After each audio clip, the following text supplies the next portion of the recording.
Assalamualaikum warahmatullahi wabarakatuh. Waalaikumsalam warahmatullahi wabarakatuh. Hamdan wa syukran lillah, salatan wa salaman ala rasulillah wa ala alihi wa sahbihi wa mawala, amma ba'du. Setinggi puji sedalam syukur hanya kepada Allah Azizul Ghafur. Dengan alhamdulillah kita bertutur sebagai tanda hamba bersyukur. Salawat dan salam limpah bertabur kepada Muhammad Nabi yang masyhur. Allahumma salli ala Sayyidina Muhammad Sallallahu alaihi wasallam. Nabi penghulu segala umat, pembawa rahmat di dunia dan di akhirat. Seringkali ya Ukti, terkadang kalau kita berbicara tanpa kita sadari, lisan salah kita gunakan. Kenapa? Kita ngomong asal jiplak, tanpa mikir dua kali, tanpa mikir perasaan orang lain. Nantinya apa? Nantinya bikin orang sakit Dalam mufuzat dikatakan salamatul insani fi hifdzil lisani. Hadirin, ada seseorang berkata kepada Rasul, "Ya Rasul, apakah atau sesuatu apa yang dapat memasukkan banyak manusia ke dalam surga?" Lalu Rasul menjawab, "Takwa kepada Allah dan akhlak yang baik." Lalu seseorang itu bertanya lagi, "Ya Rasul, apakah atau sesuatu apa yang dapat memasukkan banyak manusia ke dalam neraka?" Lalu Rasul menjawab, "Lisan dan kemaluannya."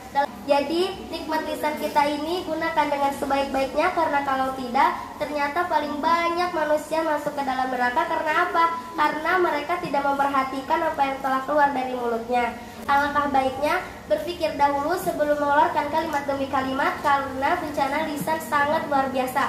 Oleh karena itu, ada beberapa bencana lisan. Yang pertama, ia akan menjadi bencana yang luar biasa kalau kita gunakan lidah atau lisan kita ini untuk berbicara yang batil atau yang sia-sia. Lidahnya tidak dipergunakan untuk yang positif. Lidahnya digunakan untuk berdoa kepada selain Allah atau berdusta. Hadirin, ghibah dan fitnah juga termasuk berbicara yang batil.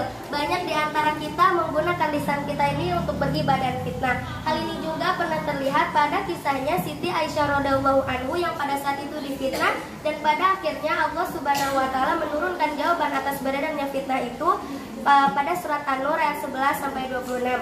Karena pada saat itu Siti Aisyah difitnah berselingkuh dengan seorang sahabat Nabi, dan semua orang di Madinah percaya atas beredarnya fitnah itu. Allah Subhanahu wa taala berfirman, "A'udzubillahi minasyaitonirrajim. Bismillahirrahmanirrahim. Ya ayyuhalladzina amanu ijtanibu katsiran minadh-dhanni inna ba'dadh-dhanni ismun wa la tajassasu wa la yaghtab ba'dukum ba'dan ayuhibbu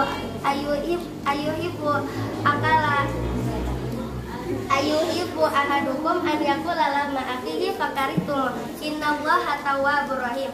Janganlah kita ini berdusta, janganlah kita ini berprasangka, karena sebagian dari prasangka adalah dosa.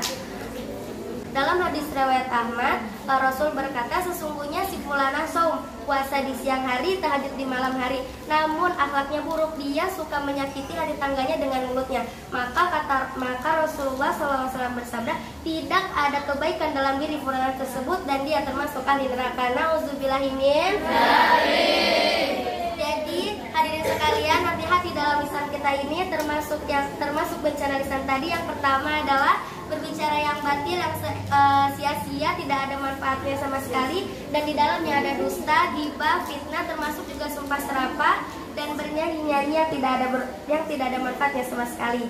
Kemudian yang kedua adalah termasuk bencana lisan ketika kita diam dalam kebenaran yang wajib diucapkan. Maknanya adalah ada maksiat depan mata lalu kita diam saja. Kata Rasul apa? "Halangi keburukan tersebut dengan kekuasaanmu, jika tidak bisa dengan lisanmu, jika tidak bisa dengan tanganmu, dan jika tidak bisa ingkari bahwa perbuatan itu adalah perbuatan yang salah di mata Allah." Rasulullah SAW bersabda, "Barang siapa yang beriman pada Allah dan hari akhir, maka hendaklah ia berbicara yang baik, jika tidak dia diam."